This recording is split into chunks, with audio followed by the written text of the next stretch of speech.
இந்தாமா இந்த வாரம் சம்பளம். இவ்வளவுதானா? இதை வச்சு நான் இந்த வாரம் எப்படி சமாளிக்கிறது? நான் ஒவ்வொரு வாரமும் சனிக்கிழமை கொண்டாந்து சம்பளம் கொடுக்கும்போது இதே மாதிரி பேசிக்கிட்டேன் நீ வாங்குற. ஒரு வாரமாவது சிரிச்சு முகத்தோட வாங்கியிருக்கிறியா? பின்ன ஈனு சிரிச்சு முகத்தோட வாங்குறதுக்கு நீ என்ன வார வாரம் லட்ச லட்சமாவே கொண்டு வந்து கொடுக்குற? உன்னை கட்டி நான் எண்ணத்தை சொகத்தை கொண்டனும். சரி பசிக்குதுமா, சாப்பாடு கொஞ்சம் போடுறியா? ஆக்கி கொட்டுறேன், நான் இதுங்கிற மாதிரி வந்து தின்னுட்டு போ. சரிம்மா, எனக்கு பசிக்கல, நான் கடை வீதி போற டீக்கி சாப்பிட்டுக்கிறேன். சம்பாதிகர் கொண்டு வக்கல்லினாலே இந்த கோமயிர் கொண்டு குறைச்சல் இல்ல. நீ வாடா, நீ வந்து சோத்து நிற்போம், உங்க ஒப்பனாட்டவே இருக்காத. ஆனா இன்சூரன்ஸ்க்கு கட்ட வேண்டிய அமௌண்ட் இந்த வாரம் எப்படி நைட் டைம் வேலை செஞ்சாலும் நான் எப்படியாவது கட்டிடுறேண்ணா. இந்த வாரம் எப்படி கொடுத்துட்றேங்கண்ணா. இதுக்கு வீட்ல இருந்து எத்தனை தடவை கூப்பிட்டு கேட்குறேன். சரிங்கண்ணா, பணம் வந்தோடனே நானே உங்களுக்கு கூப்பிடுறேங்கண்ணா. சரிங்கண்ணா.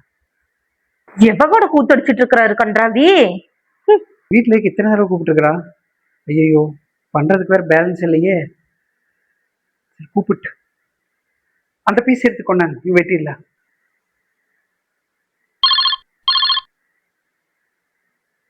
சொல்லுமா. வேலை செய்யற நேரத்துல எவ கூட கூத்தடிச்சிட்டு இருக்கிற? ஏண்டி உனக்கு புத்தி இப்படி போகுது? என் புத்தியெல்லாம் ஒழுங்காத்த போகுது, நீதான் புத்தி இல்லாம இருக்கிற. வீட்டுலதான் என்ன நிம்மதியா இருக்க விடலனா, அட்லீஸ்ட் வேலை செய்யற இடத்தையாவது எனக்கு கொஞ்சம் நிம்மதியா இருக்க விடு. அப்ப என்னாலதான் உனக்கு நிம்மதி போகுது? அப்ப பக்கத்துல உட்கார்ந்து தைச்சிட்டு இருக்கிறவகிட்டயே கொஞ்சம் கொலாவிக்கிட்டு இருக்கிற பணத்தையெல்லாம் அவகிட்டயே கொடுத்துட்டு எப்படியோ நாசமா போ.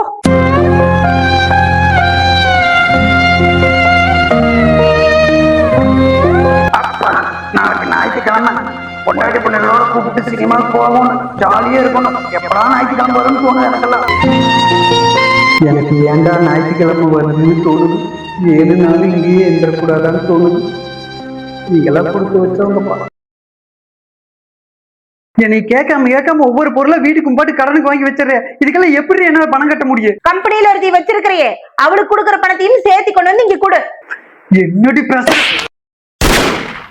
பெத்த பய முன்னாடி என்னடி பேச்சு பேசுறேன்? ஒவ்வொரு நாளும் என் பொண்டாட்டி என்கிட்ட அன்பா பேசணும், அரவணைப்போட இருக்கணும்னு வீட்டுக்கு வர்றப்பெல்லாம் எவ்வளவு வாசியோட வருவேன் தெரியுமா? ஆனா நான் வீட்டுக்குள்ள வந்தாலே எப்ப பார்த்தாலும் நாயை விட கேவலமா பேசிட்டு இருக்கேன் என்னை பத்தி. அவ குடும்பம் எப்படி இருக்கு, இவ குடும்பம் எப்படி இருக்குன்னு பாக்குறியே தவிர நம்ம குடும்பம் எப்படி இருக்கு, நம்ம குடும்பத்துல எப்படி சந்தோஷமா இருக்குன்னு ஒரு நாளாவது நீ பாத்திருக்கியா? உனக்கெல்லாம் நான் உன் கூட இருக்கிற வரைக்கும் என்னோட அருமை உனக்கு தெரியாது. உன்னை விட்டு போனாத்தா யாரும் என்னங்கிறது உனக்கு தெரியும். போயிட்டா என்னால பொழைக்க முடியாதா? இப்ப கூட அவ கூட போறதுதான் நீ ஐடியா பண்ற. மானங்கட்ட டாயி. கடவுளே, என்னை இங்கிருந்து சீக்கிரம் கொண்டு போய் கொஞ்சம் கொஞ்சமா செத்துக்கிட்டு இருக்கு.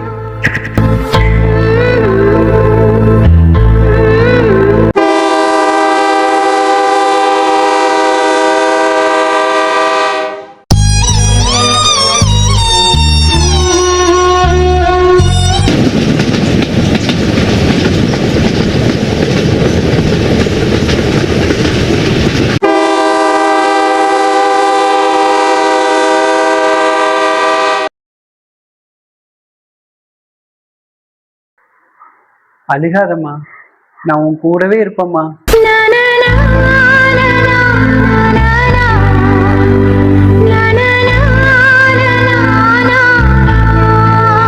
நீங்க சொன்னதுதான் மாமா சரி. நீங்க கூட இருக்கும் போது எனக்கு உங்களோட அருமையே தெரியல. இப்பதான் எனக்கு உங்க அருமை, உங்க பொண்ணான மனசு எல்லாமே எனக்கு புரியுது மாமா. இப்ப புரிஞ்சு நான் என்ன பண்றது? நான் கூப்பிட்டாலே நீ என்கிட்ட வர மாட்டேங்களே மாமா. நான் வேணா உங்க கிட்ட வந்துடுறேன் மாமா. உங்களை கண்டபடி பேசி ஒவ்வொரு நாளும் உங்களை காயப்படுத்திட்டு என்ன மன்னிச்சிருங்க மாமா, மன்னிச்சிருங்க மாமா. என்ன பார்த்தாவது இனிமே எல்லாரும் திருந்திக்கிங்க. யாரும் யாரையும் மதிக்காம பேசிடாதீங்க. அவங்க இல்லைனா தான் அவங்களோட அருமை நமக்கு புரியும். அனைவருக்கும் வணக்கம். ஒரு 15 நாளைக்கு முன்னாடி பெங்களூர்ல இருந்து ஒரு கால், ஒரு லேடி பேசினாங்க. அவங்க சொன்ன கதை தான் இப்போ நீங்கள் வீடியோவை பார்த்த கதை. அதாவது ஒரு 6-7 வருஷத்துக்கு முன்னாடி அவங்க திருப்பூரில் இருந்திருக்காங்க. இதே மாதிரி அவங்க வீட்டுக்காரரு டெய்லரிங்காக இருந்திருக்காரு. வாரம் அவங்களால எவ்வளோ முடியுமோ சம்பாரிச்சு கொண்டாந்து வீட்டில் கொடுத்துருக்காங்க. ஆனால் அந்த சிஸ்டர் என்ன பண்ணியிருக்காங்க, அவங்கள ரொம்ப மதிக்காமல் இந்த மாதிரி கடுமையான சொற்கள், இன்னும் கடுமையான சொற்கள் ஊரை கூட்டி, என் வீட்டுக்காரரு வேற ஒரு பொண்ணு வச்சிருக்காரு, டெய்லரிங் பொண்ணை கூட தைக்கிற புள்ள மாதிரி இருக்கிற வயசுல இருக்கிற பொண்ணு தப்பா இருக்காரு அப்படின்னு சொந்த பந்தத்துக்கு எல்லாம் சொல்லி ரொம்ப அசிங்கப்படுத்தியிருக்காரு. அவரும் பாவம் ரொம்ப மனசு வந்து அந்த பொண்ணோட அவங்க ரொம்ப சந்தோஷமா வாழலாம் அப்படின்னு சொல்லி கனவுகளோட ரொம்ப இருந்திருக்காங்க. ஆனால் அந்த சிஸ்டர் வந்து அதை புரிஞ்சுக்காம ரொம்ப தரக்குறைவா பேசியிருக்காங்க. அவங்களுக்கு ஒரே பையன். அவங்களும் எவ்வளவோ பொறுத்து பொறுத்து பார்த்துட்டு ஒரு நாள் இதே மாதிரி கடைசியா சண்டை நடந்து கடைசியா அந்த அன்னைக்கு தான் அவங்கள அடிச்சிருக்காங்க. அடிச்சுட்டு பித்து பிடிச்ச மாதிரி ரோட்ல ரயில்வே ட்ராக்ல போயிட்டு இருக்கும்போது ரயில்ல அடிபட்டு அவங்க இறந்துட்டாங்க. இறந்ததுக்கு அப்புறம் கிட்டத்தட்ட என்ன சொல்றது, இந்த சிஸ்டருக்கு ஒரு பழமொழி சொல்லுவாங்க, எப்பவுமே ஒரு பொருள் நம்ம கூட இருக்கிற வரைக்கும் அதனோட அருமை தெரியாது.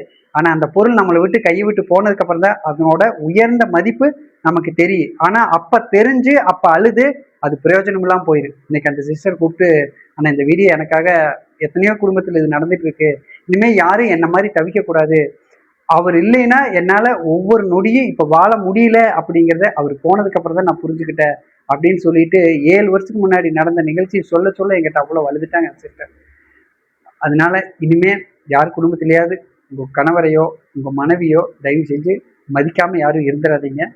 அவங்க கூட இருக்கிற வரைக்கும் அவங்களோட அருமை பெருமை எதுவுமே தெரியாது. அது அவங்க உங்களை விட்டு போனதுக்கு அப்புறம் தான் அவங்களோட மதிப்பு தெரியும்.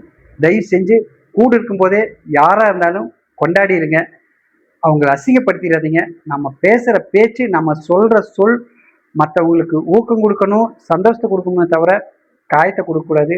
இன்னைக்கு இதே மாதிரி தான் சொற்களால் நிறைய பேரை நீங்கள் காயப்படுத்திட்டு இருக்கிறீங்க. அந்த மாதிரி இது வரைக்கும் இருந்தால் தயவு செஞ்சு மாறிக்கிங்க. யாரையும் காயப்படுத்துகிற மாதிரி இனிமேல் பேசாதீங்க. தப்பு அவங்க மேலேயே இருந்தால் கூட சிரிச்சுட்டு அக்கறை போயிருங்க. அதுக்கான பலனை அவங்க கண்டிப்பாக அனுபவிப்பாங்க. கர்மா என்பது நாம் என்ன செய்கிறோமோ அது மறுபடியும் ரிப்பீட்டாக நமக்கே டபுள் மடங்கு திரும்பி வரும் அப்படிங்கிறது எல்லாருமே தெரிஞ்சது. அதனால தயவு செஞ்சு யாரையும் காயப்படுத்தாதீங்க. உங்கள் மனைவியை நீங்கள் கொண்டாடுங்க, ஒவ்வொரு கணவரும். அதே மாதிரி கணவரை ஒவ்வொரு மனைவியும் கொண்டாடுங்க. மற்றவங்க உங்கள் கணவரை பற்றி யாராவது தப்பாக சொன்னால் கூட இந்த காதில் வாங்கி அந்த காதில் விட்டுருங்க. அடுத்தவங்க சொல்கிறத மூளைக்கு நீங்கள் ஏற்றுனீங்கன்னா உங்கள் குடும்பத்தில் நிம்மதி இருக்காது. இந்த சிஸ்டரே கண்ணீர் ஓடுறது கடைசியாக இருக்கட்டும். எத்தனையோ தங்கங்கள் பக்கத்தில் இருந்து மதிக்காமல் விட்டுறாதீங்க. அது கைவிட்டு போனதுக்கப்புறம் அழுது எந்த பிரயோஜனமும் இல்லை. ஏன்னா குடும்பங்கிறது ஒரு கோயில். அங்கே கடவுளாக தான் எல்லாரும் இருக்கணுமே தவிர அசுரராக யாரும் இருக்கக்கூடாது. கல்லானாலும் கணவன், சிறு புல்லானாலும் புருஷன்.